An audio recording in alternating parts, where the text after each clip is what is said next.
So Herc is given a bit of a push here. He's even got some title matches against Hulk Hogan, and the parade of heels with Hulk is really important. I mean, in this day, and we've talked about this a lot of different territories back in the day had a heel champion and babyfaces chasing. Vince always preferred a babyface champion, or even his father, I guess, a babyface champion. And then you need like a heel factory to feed that guy. Now Hulk Hogan. Well, Herc checks the box there. Does he know it? Sure he does. And, it was just a parade. It didn't, as I said, it really didn't matter in many respects. As long as you had Hulk Hogan's name on the marquee, Clint from Hershey could draw a house, even in Poughkeepsie. Oh my goodness. Billy Jack Haynes starts in the WWF that summer and is regularly paired off against Herc on the house shows, with them trading wins or even going to draws, including Haynes getting the big win at the big C&E Stadium show in Toronto on August 28th. We haven't spent a lot of time talking about Billy Jack Haynes here. You got any good Haynes stories you can share with us?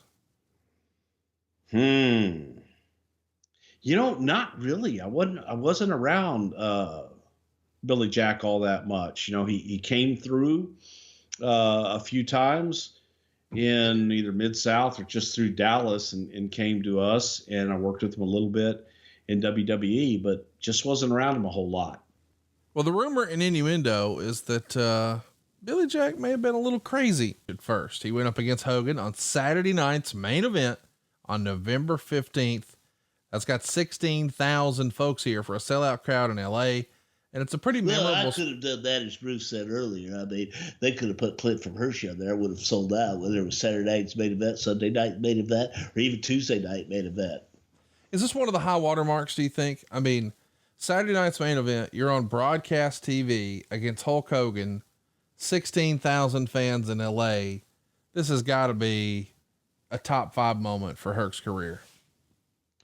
Yeah, I think so. I mean, it was a big deal just to be on Saturday night's main event. It was a coveted spot, if you will, to be on network television in that late night time slot, and business was hot. The finish is where Herc has Hogan up in the overhead backbreaker, but he prematurely releases the hold thinking he'd won. Kind of a big deal to show Hulk vulnerable like that. And, it feels like he's in line for big things here. Early 87, he finally gets a real feud, and that's with Billy Jack Haynes, and they call it the Battle of the Full Nelsons, as they had Herc start to use that move as his finisher, which Haynes was already using.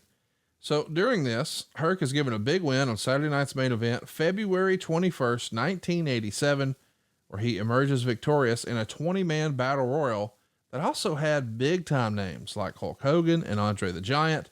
He last eliminated Billy Jack.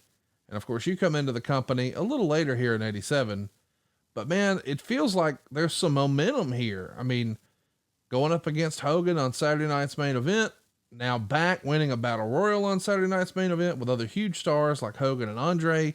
It feels like he's a prime opponent for Hogan in this era.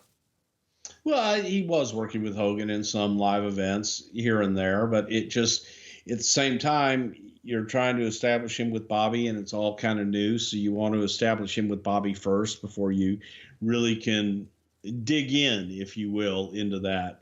And I also think, part of it is that kind of like Herc's whole career, is that charisma and that just connection. A little bit of that was missing for whatever reason. So we head into WrestleMania 3. Herc and Haynes are still wrestling on all the house shows, getting ready for WrestleMania 3.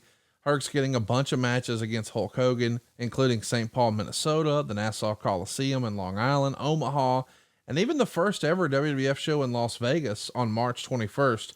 It's a big time crowd too. 14,434 people. He and Heenan lose to Hogan in a handicap match in Birmingham, Alabama on March 6th. There's 12,000 fans here.